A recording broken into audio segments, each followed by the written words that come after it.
All right, folks, a big win for America, and that's the subject of the riff.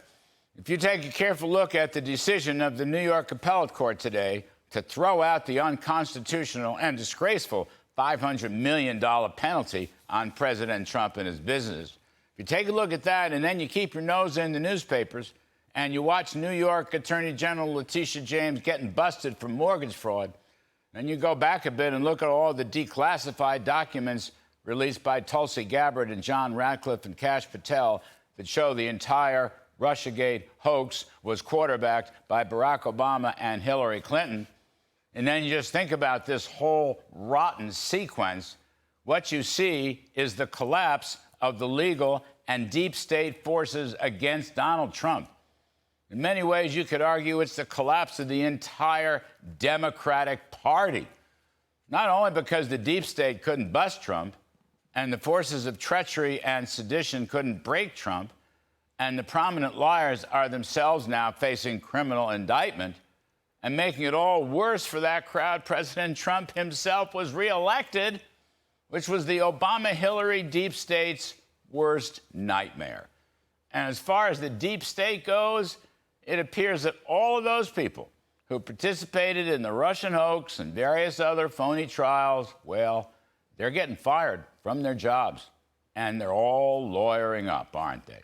And on top of all that, here's Mr. Trump running a vastly successful administration in terms of economic policy and domestic policy and foreign policy.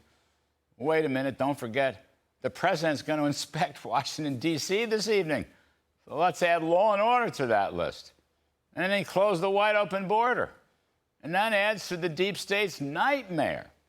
Not only could they not put him in jail for 750 years, or bust his businesses, or throw him off the ballot, or tie him to the so-called Russia hoax, but the worst thing of all for the lawyered-up deep state crowd is that President Trump is succeeding in virtually every initiative he's put forward.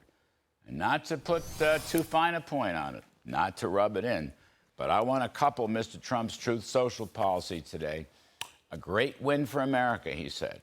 Well, I think that describes his victory in the New York Appellate Court. Yes, it's a great win for America for a bunch of different reasons, but what comes to mind to me is that it shows that eventually the American judicial system works.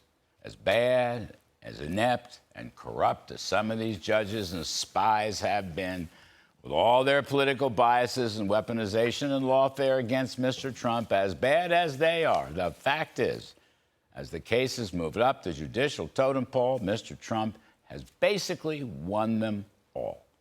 And that's the riff.